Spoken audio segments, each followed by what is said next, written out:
Ago.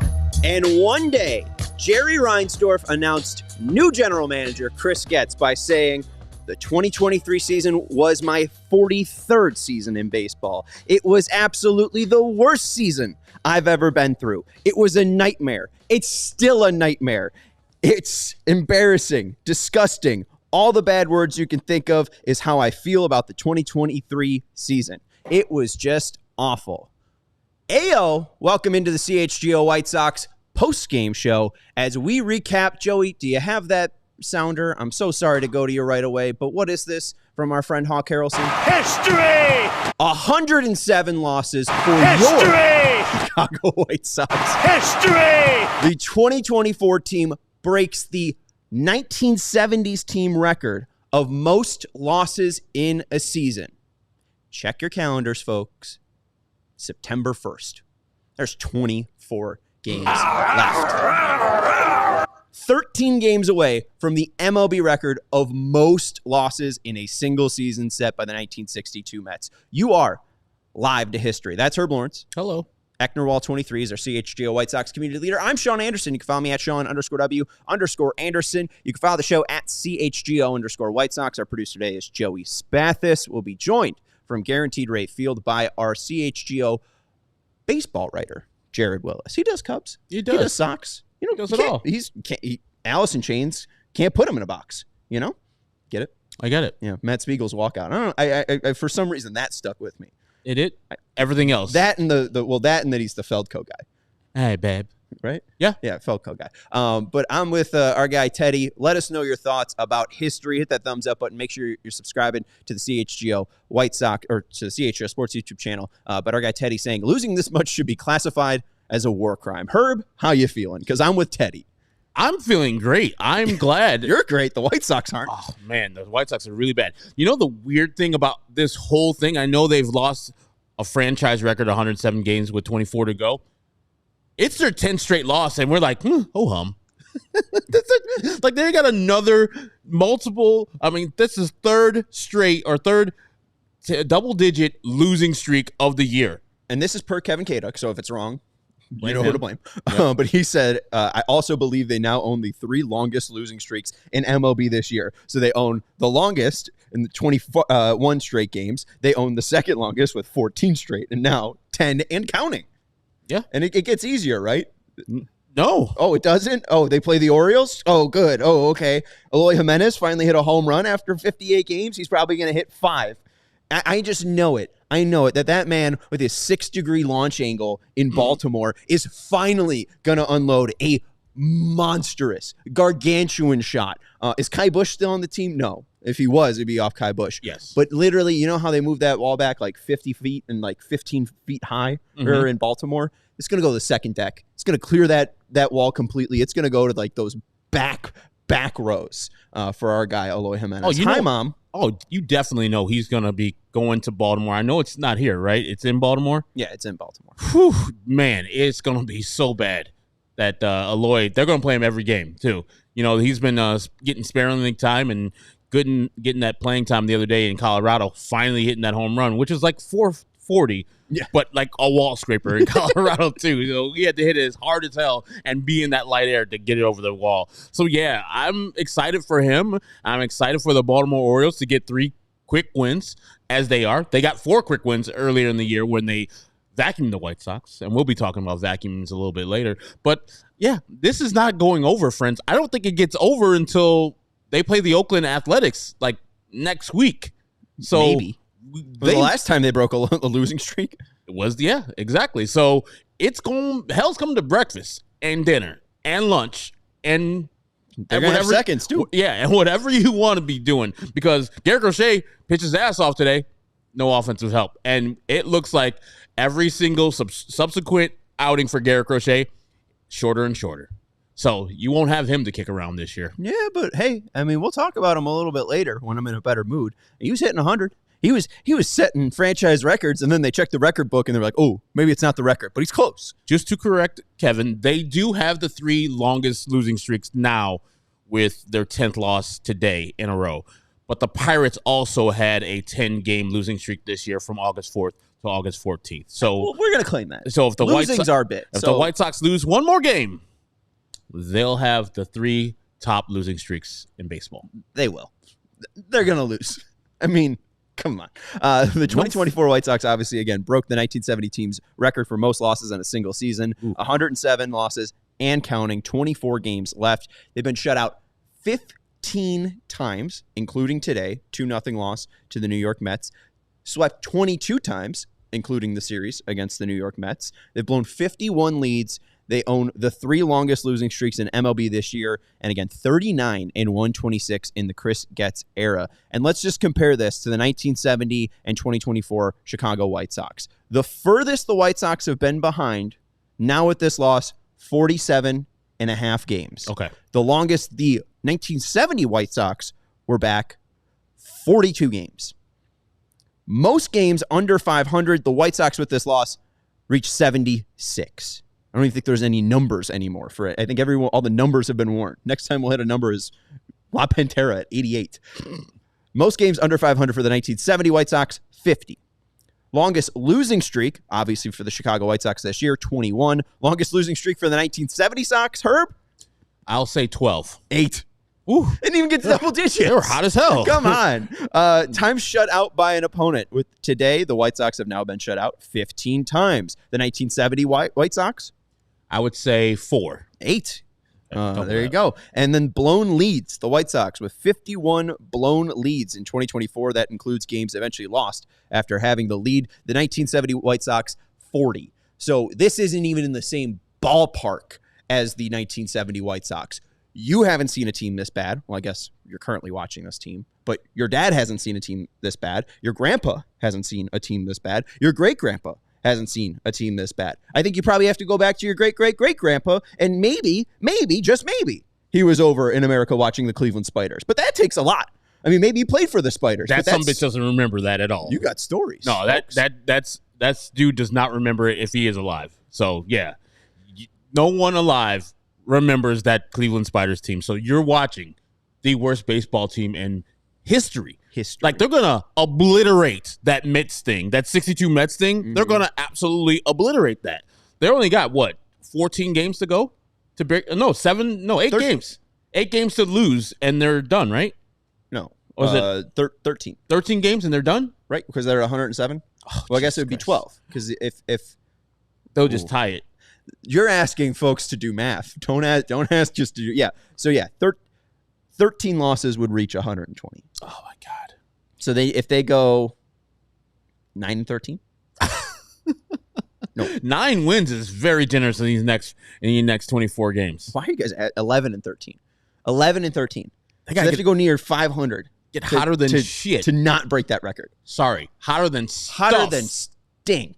Sorry, I forgot. It's okay. I think for this team specifically, we should get an allowance. I mean, a certain amount of swears that we can unload. Because it's the only thing that I can use to describe this team. Like, here's the best stat that I found. We're going to do a bit where we go through all 107 losses in 107 seconds, if we can. But the most surprising thing over at least the 14 and 21 game losing streaks, the White Sox were only shut out once in those 36 losses.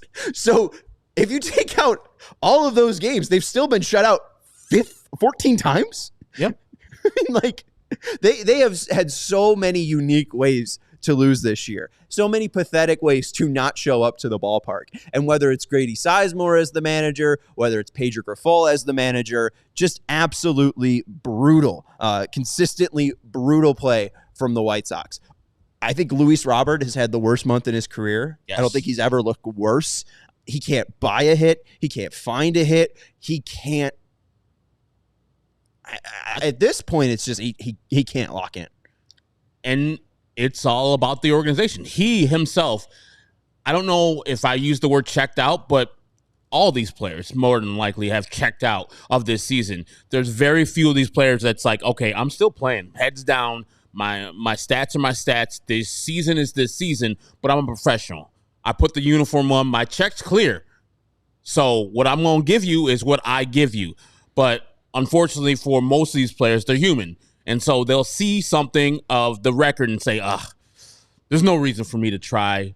None of that stuff. Not the name on my back, not the socks on the front. I'm just going to give half effort. And you could see it from time to time from him, from Lenine Sosa, from Andrew Vaughn, from Benintendi is the only one that has stepped his game up while the White Sox have been out. He's trying to get his numbers right. So at the end of the year, like, oh man, Andrew wasn't that bad in that historically bad year. But he still is. He is still one of the worst left fielders in baseball, even through this hot streak. Like, I think only 4 left fielders are worse than him in WAR. Still, hotter than hell, one of the worst. Hey, and thankfully got the day off today. Can't be bothered with trying to beat that franchise record. And the thing is, like, with this season, you're just talking about the 1970s year where the White Sox had the most losses in that year. Guess what happened in 1971? They changed general managers. There's Ed Short, you can't stay here, Ed Short, for helming the worst season in White Sox history. We're going to change that out. And we're going to change everything about this team and be better next year. They were better because that was the most losses in history. And the 1970 team said, general manager, get the fuck out of here. Damn it. Get the heck out of here. I can't not swear about this team. They broke a record, guys. I'm sorry if you're watching on Roku or YouTube and you can't hear sensitive words, but this is what's going to happen. And we know that Chris Getz is coming back to do this again, and he might do it worse next year. And there's not going to be a change from him to go to an actual professional, qualified, good general manager. Because Chris Getz, as I told you the day he got hired, is not qualified for this job and is going to be bad at this job. And true, you got also, Chuck Tanner taking over. And, he did all right when he went to Pittsburgh. Yeah. He was okay as a White Sox manager, a near 500 record. But then he goes and, managing Willie Stargell and such. Pretty good job. I mean, that's where it comes really easy for a manager. I mean, most baseball teams go about 500. Yeah. And then you get, a little boost because you have talented players. This shows just how inept this organization is, how really talentless this organization is, how much effort isn't shown on a game-to-game basis, and how out of touch they are. You can also throw in poor/cheap. Yes. Because even though the payroll has been larger than, let's say, Cleveland or Tampa at times, I think they short out and they cheap out a lot on the actual internal parts of an organization. And plus, we don't talk enough about how this is a publicly funded ballpark. Yes. That they get tax breaks for hitting a certain amount of attendance hit, like 2 million or so. So they really don't have an incentive to make this team better because, as long as a certain amount of people show up, they're going to be fine. We are going to take you, before we get into break, through their 107 losses in hopefully 107 seconds or less. Do you want us to do it after break? Joey, we have 2 reads. We have 2 reads where I do one and then Herb does one. So the ISOs can work. Wait until after the break where we take you through 107 losses in 107 Joey's seconds. producing. Joey's producing. You know what? Like I'm sorry, but I'm just No. doing my job here. Two producers understand that. We'll wait a minute and a half. You guys have a lot of respect for the grind that the producer is going through. But yeah. I'm going to need whoever's on camera to talk. We're going to go. All right. We're going to take a break, and we're going to let you know about how fun it is to go to live events and live games. It might be a while until you're able to go back to Guaranteed Rate Field. The Sox aren't back until September 9th when they take on Cleveland at Guaranteed Rate Field. But Game Time has a new feature. It's our favorite app to get tickets to live events, whether it be sports, music, theater, or comedy. Herb, just went to Pearl Jam. I did. Pretty fun, huh? It was. There you go. Maybe you want to go to a White Sox game. A little less fun, but you might enjoy it if you like your friends. It's a new feature called Game Time Picks that makes getting tickets for your favorite events even easier. Game Time Picks filters out the fluff to only show you incredible deals on great seats so you don't have to waste time searching through thousands and thousands of tickets. We love Game Time because there's the lowest price guarantee. If you find tickets in the same section in a row, Game Time for less. Game Time will credit you 110% of the difference. Game Time also has ticket coverage. Your purchase is covered with the most flexible customer service policy in the ticket industry. I know they have job loss protection as well. So, hey, maybe you see something unforeseen in your life happen. Game Time will help you out. And again, the big thing, Game Time Picks. Curation makes it easy to save more on sports, concerts, comedy, and theater. If you don't want to try to price search and find the best, Game Time has it figured out for you. And the best part, take the guesswork out of buying tickets with our friends over at Game Time. Download the Game Time app, create an account, and use code CHGO for $20 off your first purchase. Terms apply. Again, create an account and redeem code CHGO for $20 off. Download Game Time today. What time is it? Game time! Woo-hoo. When the weather gets warm, just any beer won't do. You don't want something light, refreshing, and flavorful. Leinenkugel has the flavor every moment for your summer. It's the perfect companion for the great outdoors, the great American pastime, or a great night out with friends. Whether I go to a ballpark or last night, like I went to Pearl Jam, I grabbed myself a summer shandy because it is summer. I don't care if you move into September and you say it's not summer anymore. It's September until the 21st, damn it. But I know you're at the house. Well, no, it's September until the 30th. It's summer until the 21st. Okay, sorry. It's summer until the 21st, yes. But I know you're like, hey, Herb, you don't have to sell me summer shandy. I've heard of it. Thanks, Herb. Appreciate the update. And you want to try something different from the natural lemonade flavor that you get from summer shandy. You could try a lakeside cherry with real cherry juice, or grapefruit shandy with natural white grapefruit flavor, or what I'm drinking right now, a juicy peach with real juicy peach flavor, or a honey lemon light with 99 calories and a sweet finish, plus classic crowd-pleasing brews like Leinenkugel Light or Leine's Original. Flavor every summer moment with Leinenkugels, the official craft beer of the Chicago White Sox. Go to Leine.com/CHGO to find delivery options near you. That's LEINIE.com/CHGO, or pick up Leinenkugels pretty much anywhere they sell beer. Leinenkugels, flavor of the moment. Celebrate responsibly. The Jacob Leinenkugel Brewing Company, Chippewa Falls. Yes. Thank you very much for hanging out with us on the CHGO White Sox podcast. Jared Wyllys, our CHGO baseball writer, will be joining us from Guaranteed Rate Field in a few. We got about 60 people watching. Make sure you're hitting the subscribe button to the CHGO Sports YouTube channel. We also have the 85 with Cole Kmet, a podcast with Cole Kmet where he talks to his Bears teammates. Last week it was Roma Dunze. Ever hear of him? Cole has been doing that weekly with Adam Hogue. And next Sunday, will be finally breaking that break of no Sundays without Bears games. Finally, on the 8th, the Titans and Bears will square off, and your Sundays will be filled until January, and hopefully February. My friends. The Bears are going to go 21-0. They're going to win games by so many that they're going to win the game twice. They're going to win in the first half, and then they're going to win in the second half, my friends. The White Sox are not that team. Nope. 107 losses in 107 seconds. We are going to try to give you a brief description, as brief as we possibly can, about each and every loss.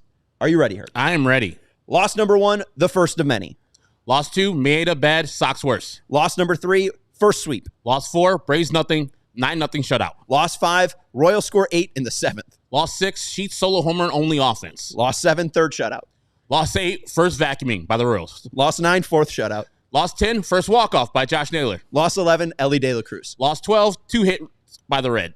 Loss 13, third sweep. Loss 14, shutout by Lugo. Loss 15, blowpeck. Loss 16, bomb 2 home runs off a crochet. Loss 17, near no-hitter for Zach Wheeler. Loss 18, swept by the Fightins. Loss 19, it's the 8th shutout. Loss 20, Twins walk-off by Kirilloff. Loss 21, Schriff and Wiss's Willie Castro, a happy birthday. Loss 22, second vacuuming by the Twins. Loss 23rd, they pitched to Buxton. Loss 24, blown lead versus the Twins. Loss 25, sixth sweep. Lost 26. Remember Brad Keller? Lost 27. Clevenger's back. Lost 28. Remember Michael Soroka? Lost 29. 10th shutout. Lost 30th. It's only May 14th. Lost 31st. Clev hammered by the Yankees. Lost 32. Luis Heel, 14 strikeouts. Lost 33. 7th sweep. Lost 34. First international L. Lost 35. First of 14 straight. Lost 36. Goodbye, Clevenger. Lost 37. Door shut by Kimbrel. Lost 38. Kropek crumbles in the 8th. Lost 39. Fucking flat. Lost 40. Jays take over the rate. Lost 41. The Jake Woodford game. Lost 42. Jays sweep. Lost 43. Blown lead in the 7th. Lost 44. Brewers walk off. Lost 45. We ain't taking that from the Brewers. Lost 46. Remember Duke Ellis? Lost 47. Blowpeck strikes again. Lost 48. Carmine's bludgeon the clay holes. Yes. Lost 49. Another blown save. Lost 50. Big dumper walk-off grand slam. Lost 51. Big dumper strikes again. Lost 52. Another walk-off in Seattle. Lost 53. Uncompetitive in the desert. Lost 54. D-backs drill due. Lost 55. Handled by the Stros. Lost 56. Astros comeback win. Lost 57. Can't score for Fetty. Lost 58. Tigers 4 home run game. Lost 59. 11th shutout. Lost 60. Ohtani and Freeman homer. A lost 61. 12th sweep. Lost 62. Rockies win in 14. Lost 63. Blowpeck's back. Lost 64. 4th of July in Cleveland. Lost 65. Dane Myers go-ahead home run. Lost 66. Jacob Michael Berger. Lost 67. Leisure rocked in the 7th. Lost 68. First loss the mini. Lost 69. Second straight loss. First lost 70. Third straight loss. Lost 71. Fourth straight loss. Lost 72. Fifth straight loss. Lost 73. Sixth straight loss. Lost 74. Seventh straight loss. Lost 75. Eighth straight loss. Lost 76. Ninth straight loss. Lost 77. 10th straight loss. Lost 78. 11th straight loss. Lost 79. 12th straight loss. Lost 80. 13th straight loss. Lost 81. 14th straight loss. Lost 82. 15th straight loss. Lost 83. 16th straight loss. Lost 84. 17th straight loss. Lost 85. 18th straight loss. Lost 86. 19th straight loss. Lost 87. 20th straight loss. Lost 88. 21st straight loss, tying an AL record. Lost 89. After one win, back to reality. Lost 90. Grady's boys don't quit or win. Lost 91, 0-4 against the Cubs. Lost 92, Soto 3 homers. Lost 93, Judge hits 300. Lost 94, 1 win since this loss. Lost 95, 14th shutout. Lost 96, bad in the Bay. Lost 97, 3 hits in San Francisco. Lost 98, first L of current Tim Gamer. Lost 99, out hit by 2, outscored by 9. Lost 100, Jason Benetti wins. Lost 101, 20th sweep. Lost 102, Rangers win game 1. Lost 103, Jankowski robs joy. Lost 104, Rangers 7-0 versus Sox. Lost 105, Eloy Jimenez number of games under 500. Lost 106, Jose Quintana's first victory against the White Sox. Joey, lost 107th. Take it away, Hawk Harrelson. History! Bury me. I want to be dead. I would like to be dead. I understand that life is a very fragile and important thing. I'm not trying to take this lightly at all. I understand that, jokes like this can be very dark. Yes. But this is a dark time for a baseball fan. I don't understand how people, especially the people that are consistently here with us, Brandon, Fred, Raul, Victor, Sharon's ex-husband, Chris, Christian A, DJ, any of the Fred, I already mentioned Fred, but any of our diehards as well. White Sox, Tom. I don't understand how you guys are still here. So thank you. And this is so painful for, I know, me, Herb, and for most White Sox fans alive. I think the only one that this isn't painful for is Jerry Reinsdorf as he dives into his Scrooge McDuck amount of money. Thank you, and possibly seek help. Me? No, if you guys are doing this because it's your job, I'm obviously kidding. It's a beautiful thing to be a diehard fan, but I mean, if you guys were watching every game like this and you were not contractually obligated to podcast afterwards, I'd be a little bit concerned for you. I know, absolutely, Joey. I tweeted this when I saw the lineup today. This awful, horrendous lineup, and Beefloaf says, are you sure? But I literally said, oh, no, thanks, I'm good. After seeing Corey Julks leading off, Luis Robert Jr. batting second, Lenine Sosa third as your third hitter, Vaughn at fourth, Sheets at fifth, Miguel Vargas at sixth, Dom Fletcher at 7, Chucky Robinson, who has 5 hits at 8, and Jacob and Maya, who thankfully is getting playing time over Brooks Baldwin. I guess he has a wrist injury. So let's be fair to Brooks. But I mean, a horrible lineup. And our guy Beef saying, "Are you sure?" It's like, I have no fucking choice. And I'm sorry to swear, but what? I have to show up to work. And also, like, when you put out the tweet on CHGO White Sox Twitter handle about all the things that have happened this year with the White Sox, there's so much more that we can't even name. Like, I forget all the bad things. Like, going through all those 107 losses just reminds me of how bad this year's been, and also all the bad moves that Chris Getz has made and will further hamper this team in the future. Today, we get a notification that Drew Thorpe is out for the year. He's got bone spurs, going to have surgery on the 7th. Like that guy we're counting on for next year to be in the starting rotation. I don't know how long the operation is for bone spurs. I mean, they said the reports from, I think, Fegan and Merkin were that he'd be ready by spring training. Mm-hmm. And before, like, for the start of spring training. I mean, they said that Yohan Moncada will be back after the All-Star break. Yeah, but they also, looking at my watch. They also buried him in the they said, too, they were like, we think he's fine. He doesn't feel fine, but we think he's fine. He could play. Go look at his numbers in the ACL, too. Like, he had like a 500 average. It wasn't like he wasn't hitting. Like, he felt weird. It felt off for him. I mean, I haven't heard anything about him in Charlotte outside of that double. Yeah. Is he coming back? But yeah, it says, I think it could be up to 6 to 8 weeks for elbow arthroscopy. I don't know how to say the word. Anyone a doctor? Arthroscope. Yeah. Arthroscope. But there's a scopy. Okay. I don't know. Arthroscopy. But anyways, it's 6 to 8 weeks, I guess, from Dr. Google. So, you know, put him at about 6 to 8 weeks. I think he'll be ready for spring training. Obviously, it's tough, but it's similar to what I listened to on the CHGO Blackhawks thing. They talked about their goalie getting surgery now, and I think guys just want to put off surgery for as long as they can. Yeah. And I think the White Sox just realized, all right, this isn't getting any better. We know that at this point, he's not going to pitch for the rest of the season, so let's commit by, you know, getting this surgery now. So by December or whatever, he could start a throwing program. Hopefully, fingers crossed, or like by January at the latest. So hopefully this does seem like the smartest thing for the player, that they try to see if it would heal with time. There's no rush with Drew Thorpe, and we're going to make sure that he gets surgery that hopefully it heals up. Thank God it's just not UCL. I mean, He's not going to be out for 2025. It's just a bone spur. So I think they got off fairly scot-free. Knock on wood with Thorpe. And shout out to Ellie too. He wasn't on the screen when I first saw him, but he's always in here hanging out with us. So shout out to everyone hanging out with us, even if I didn't throw a shout out.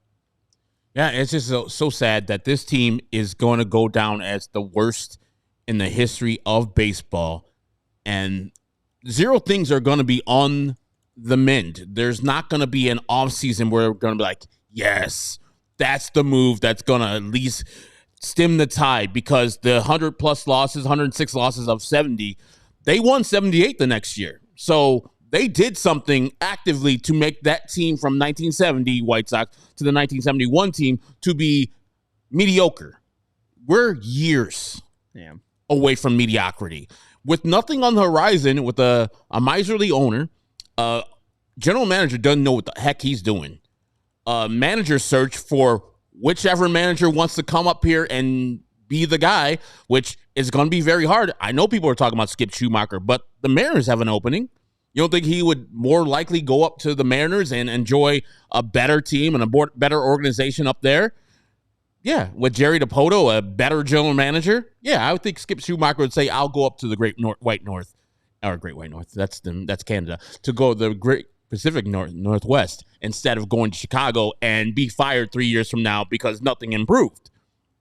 So which kind of manager are we going to get next year, knowing that he is not going to be placed in front of him a great team, and knowing after a certain amount of years, they're going to look at you as the person that's not developing people, as the person that's losing these games, and you're going to get fired if you're Skip Schumacher or whatever new manager is going to come in. So I think at the end of the day, what Chris Getz going to do is throw his hands up in the air, give us some garbage-ass manager that's young and fresh and innovative and can get these players motivated type garbage, and we're going to be sitting here next year on September 1st counting the 100th loss of the year.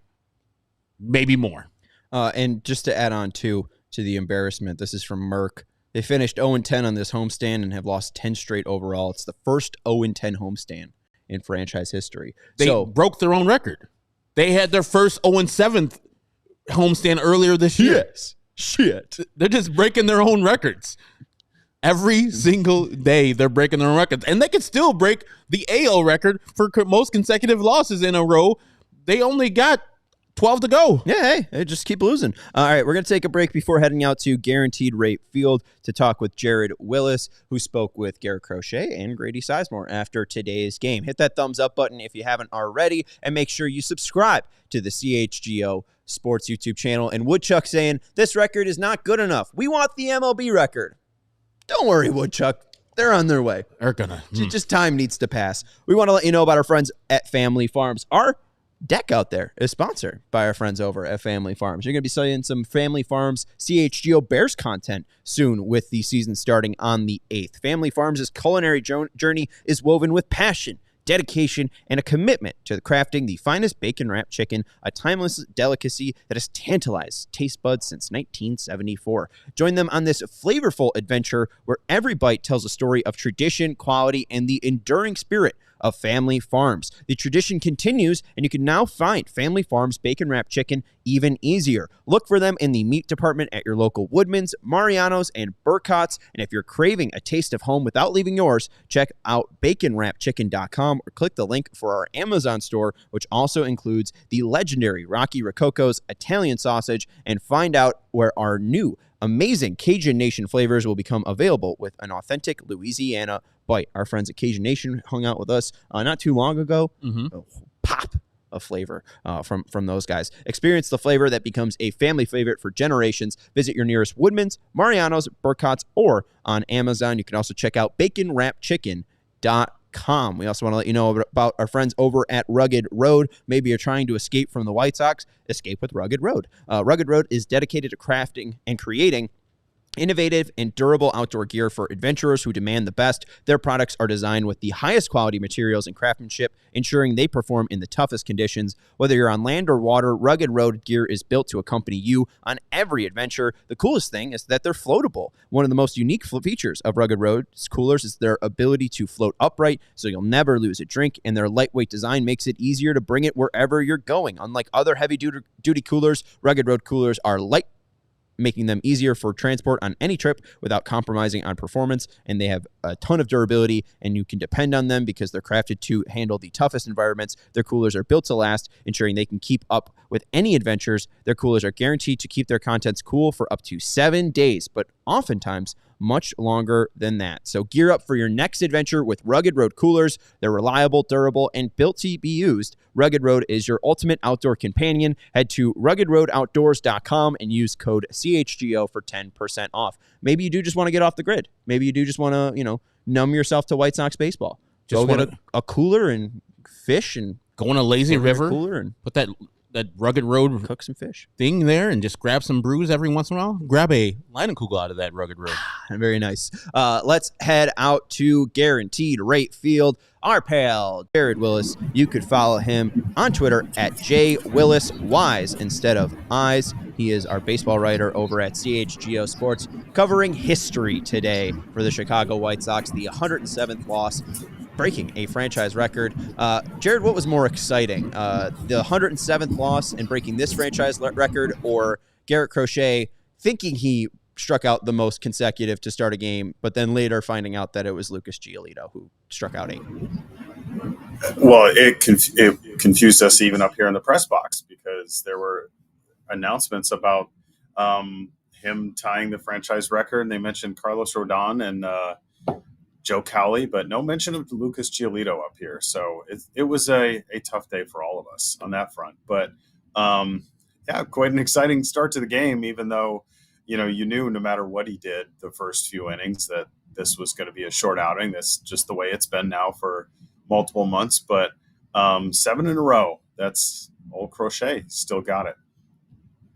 I know that he knows what's the deal, but when you guys speak to him after a game, do you guys feel like frustration? Do you feel like, what do you feel from him as far as him just going 57 pitches, pitching how well he did, only giving up that solo home run to Francisco Lindor, my pick for National League MVP, and just getting out of the game that quickly. How was he after the game? Yeah, I mean, it's definitely something that he has a hard time with. As a competitor, as a guy who is a starting pitcher, feels like it's his duty to go longer than he did, because even speaking of the strikeouts, he mentioned the fact that he was thinking more about how many pitches he was using to get those strikeouts and how that was going to mean he was out of the game sooner.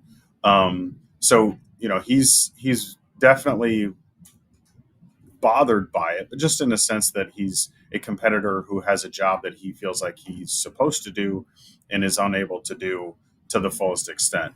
But at the same time, like, this has been now since his start just before the All-Star break. This is what they've been doing for a while now. They've stuck to the plan that they said that they were going to use back in July.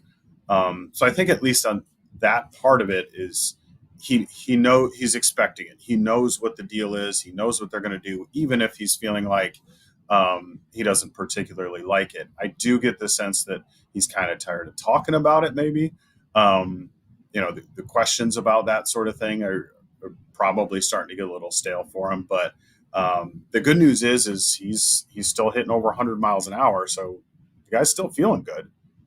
Well, that's the thing that I was wondering if it was asked, because I understand the kind of repetitiveness of, the pitch count and limiting his innings, but doesn't it kind of play into limiting his innings when you see him get a day off last time because of the rain? He only throws 4 pitches, and then he comes out and 10 pitches over 99 miles per hour, 2 of them over 100. Did he talk about that extra rest that he gained from that rain delay, and if that is what led to the extra velocity that we saw today? Because we really haven't seen him hit 99 and 100 10-plus times in a game for a while.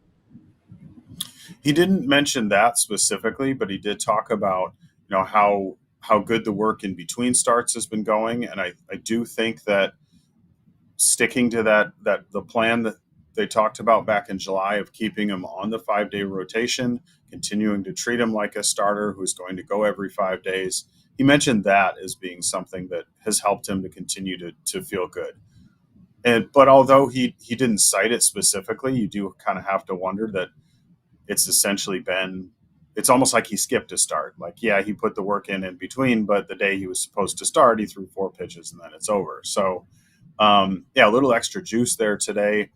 And just I think a positive sign that this approach they've taken with him seems to be working, because he's still clearly very healthy, and looks poised to finish the season, at least in terms of being on the roster and continuing to make his starts, even though they're shortened. And just to clear up any confusion that we haven't really heard anything about Yoan Moncada since he started his rehab assignment on Tuesday. Did Grady Sizemore say anything before the game as far as updates of Yoan Moncada, even though it's only 24 games left? Yeah, actually it was interesting because Grady Sizemore was asked about Moncada before the game and didn't, just basically said, I don't have anything on that. They know he's playing rehab games, but there's no update there. So Sizemore didn't have any kind of new information, new details on, like, here's the next step in the plan. Here's where, we're looking at such and such a series to maybe bring him back. No specifics whatsoever. And I don't think that's a Sizemore thing. I think that's just, I don't know. But anybody who's looking for clarity on what's happening with Moncada didn't get it today. So, yeah. And that's the thing, too, another thing to pile on the White Sox. Please. They act as if what they're doing and their plans are state secrets. And that giving any info on what the plan is for Garrett Crochet, when Yoan Moncada is coming back, or what's the plan for this whole rebuild. I thought that what Rick and Kenny did when they did the rebuild, they didn't tell us everything, but they told us enough where, like, okay, I see where we're going. I haven't heard anything from Chris Getz that I'm like, oh, yes, I see the direction they're going, and it's a good direction, or I disagree with that direction. They have too many secrets as if they're the damn Patriots and a history of winning behind them. Trust us type of stuff. I just don't think they have a plan, and they're winging this whole damn thing. Like, they're playing this stuff by ear. And that's what you get with a person that's never done this job and throwing him into a job that is already difficult by anybody whose standards, by who's been a general manager, much less a guy who was bad as a minor league guy, now jumping up with the Peter principle to a job that he's not qualified for. So I just don't like any of the lack of communication or the secrecy that they have, as if they are some standard of MLB, and letting these secrets out would be detrimental to them winning games or winning in the future. That's what I don't like about them, Sean. Yeah, I wasn't sure if Jared wanted to respond there, but I don't know if it's exactly state secrets with this one, the Moncada thing specifically. The Crochet thing, I think they don't want to play too much of a hand because there is a true inherent value. I think they want to be respectful to Moncada, and I feel like they disagree with his inability. I feel like they think he could have returned before the trade deadline. He didn't, and consistently, he has not been able to put himself in a position to return to Major League play. I don't think that they have anything to say about him in the way that I was taught as a child. If you don't have anything nice to say, don't say anything. I think they would probably like to maybe bag Yohan Moncada for his current state of affair. I don't know why. I don't think they want to do that. I don't know why. They're just going to cut because he's not. Because I believe from what we heard in July, he's healthy enough to play. He's healthy enough to play in Charlotte games. He should be playing in Major League Baseball games. He's not. I think they're just going to probably let it go out and they'll buy him out and just not let this become a story because, the story is 107 losses and not Moncada not playing, I guess. Right. And I think in Moncada's, for him, it's in his best interest to come back and at least demonstrate that he is healthy and capable of playing because as somebody who's going to be facing free agency, you want other teams to see that you're healthy and that you're in good shape. Even, very short season for him, limited number of games, whatever. I would expect to see him. You would have to think that at some point this month, he's going to want to come back for no other reason than to show that. So I do wonder in his case with the communication that's coming from the team, how much of that is because of the guy, of the player and what he's doing. And Sean, I suspect you're probably right in that they're being careful not to, shed him in a bad light. But yeah, Crochet, I think that's a little bit of a different story. But I do have Herb, the big picture question though, I have to agree there a little bit there. There's, as far as the rebuild vision, do we have a clear sense for what that is? I don't know that that's necessarily the case. But yeah, when it comes to Moncada, I think a lot of it falls on the player.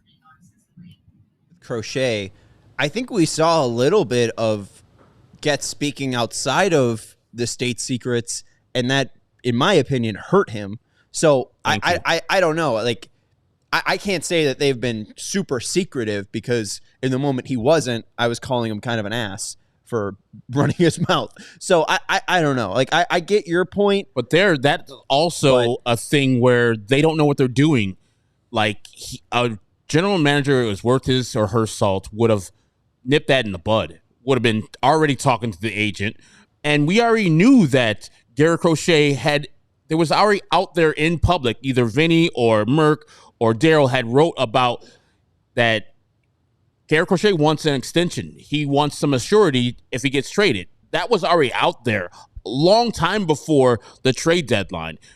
And a real general manager would have had the conversations with Garrett's agent and say, hey, man, you're hurting your own clients' chances to be traded to another team and get off this team. And then maybe as future money, let's keep this on in-house. Let's not get that out there type of stuff. But I think that agent is playing a young general manager who doesn't know what he's doing.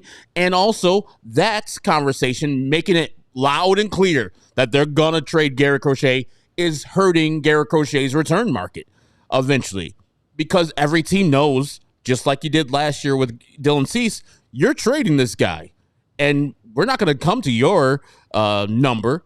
You come to our number, even though eventually he did get his number for Dylan Cease. We'll see how that works out eventually. But I think that marketing and yelling out pretty much that Garrett Crochet is not going to be a White Sox for the most part next year, it's a bad move. Yeah, someone that we could probably not write on the 2025 roster is Crochet. Final thing I wanted to say about Crochet, and then we're going to ask Jared about one of the new White Sox. Crochet, this is from our guy TJ Stats. Crochet threw 32 four-seam fastballs today, a TJ Stuff plus of 111.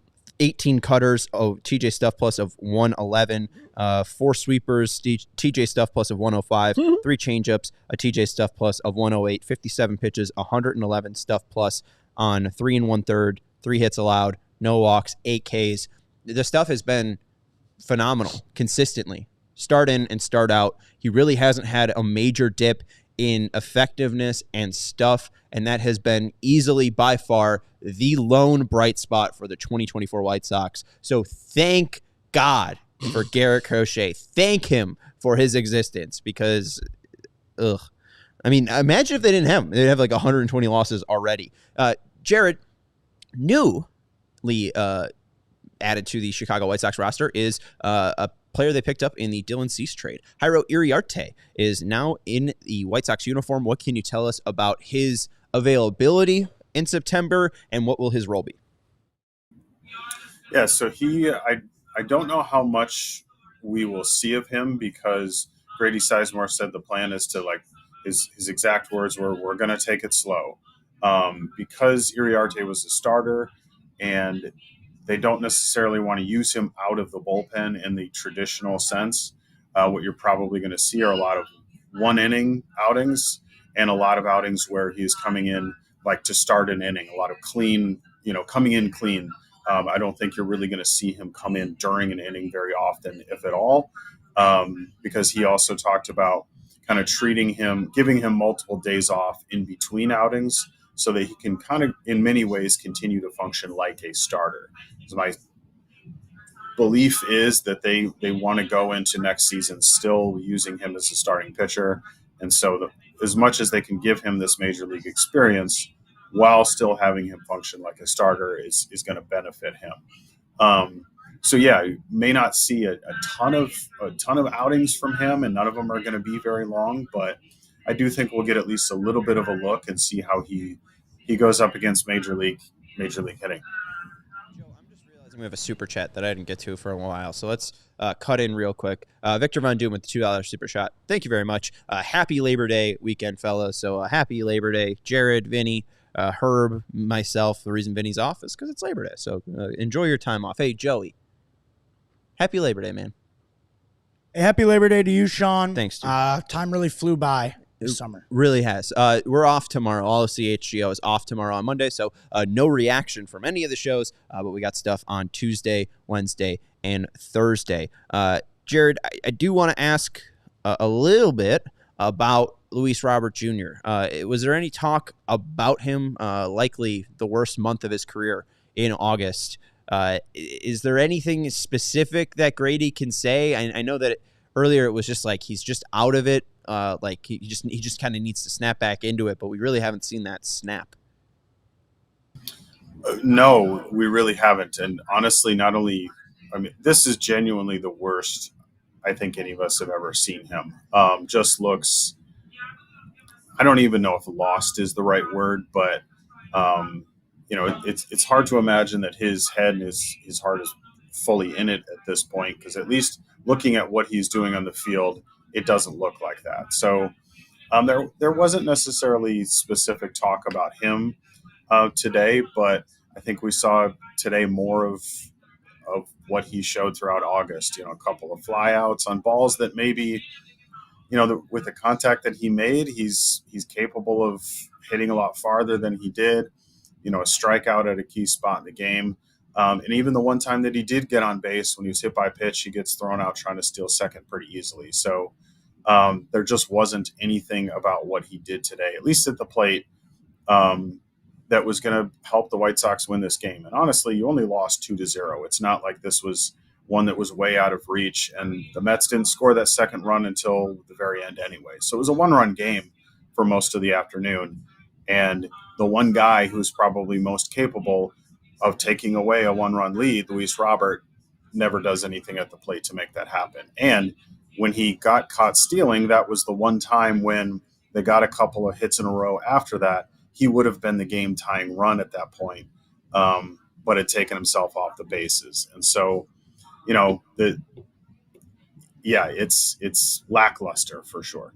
Well, even then, I don't know how you felt, Herb, but even in the ninth, where they end up scoring the second run and Marte hits this double off the wall, it's not like it's an easy play. I'm not saying that Luis Robert Jr.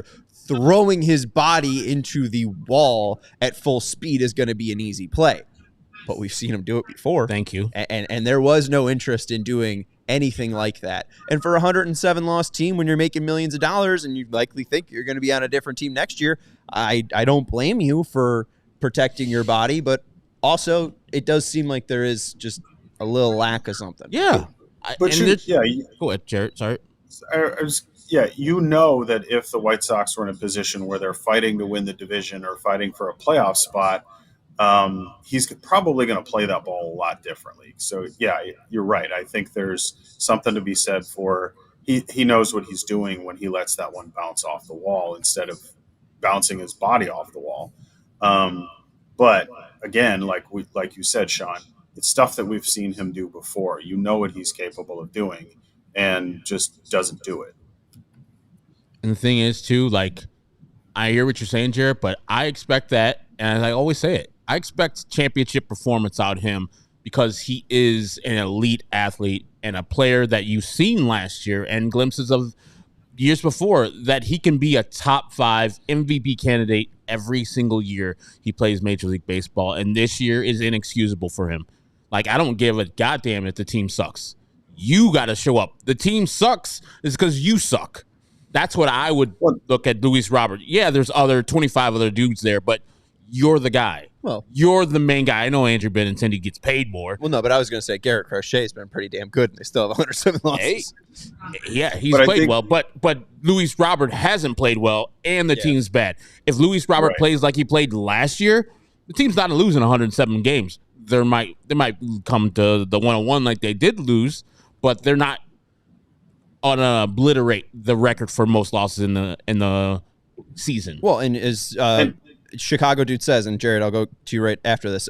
Last year, Robert had 5 WAR. If you take that and add it to the team, instead of being a negative 7.4 WAR team for position players, it's negative 2.4, which maybe makes you a little bit better. Go ahead, Jared. Yeah, Herb, I think to your point, when you have guys who are setting an example with how they play, regardless of the win-loss record, regardless of where they are in the standings, that does do something for a team. That does matter. And so, yeah, maybe you've got Crochet doing that to some extent.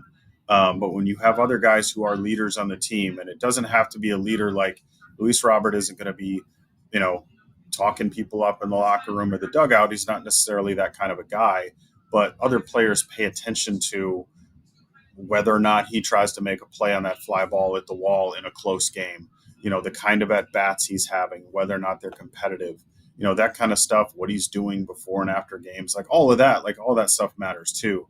And so, yeah, it's on one hand, I get it. If you're competing for a playoff spot, it's much easier for a player to throw himself at a ball like that. But, at the same time, I think you're right. There's something for you play hard no matter what, because that has an impact on the guys around you.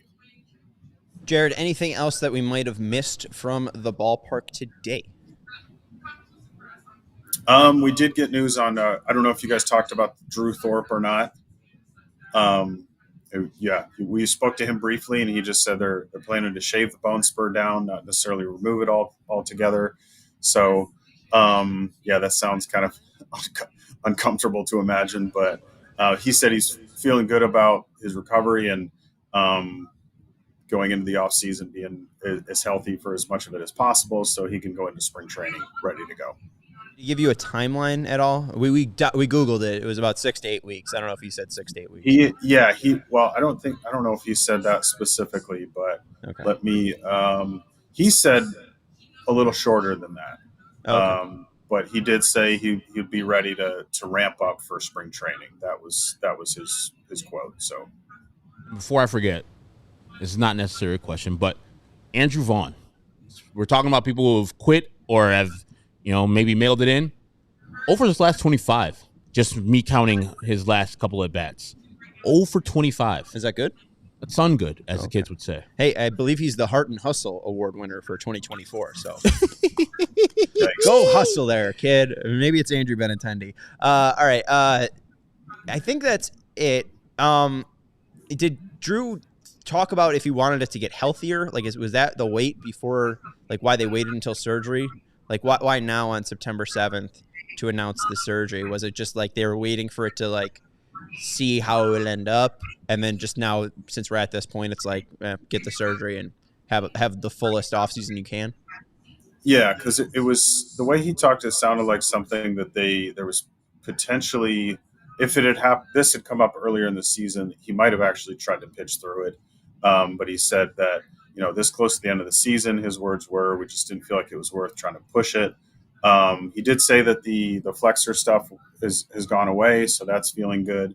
A lot of it was just timing wise. It's September, might as well get this done now so that he can go into spring training fully healthy. Very cool. We appreciate Jared Wyllys joining us from Guaranteed Rate Field. Make sure you follow him at JWyllys, as he will share his smoke for the way home.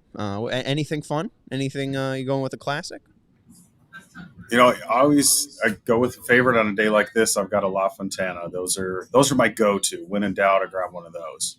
Hey, it's 75 degrees out. Roll the windows down and enjoy it. Don't let the White Sox ruin that mood. Follow Jared at JWyllys, Y's instead of I's, on X. That's Herb Lawrence. You can follow him at Ectorwall23. He's our CHGO White Sox community leader. Thank you to Joey Spathis for producing the show today. If you haven't hit that like button, and make sure you're subscribing. Well, hit the like button if you haven't already. Make sure you're subscribed to the CHGO Sports YouTube channel. And here is the thing that I'll throw you out on. Not only are the White Sox the worst team in baseball history, for this from Mark Potash, since 2013, they are 792 to 1,025, a 43.6 win percentage, the second worst in MLB, just behind the Marlins. How fun. That's going to do it for the CHGO White Sox postgame show. We'll talk to you on Tuesday. Goodbye.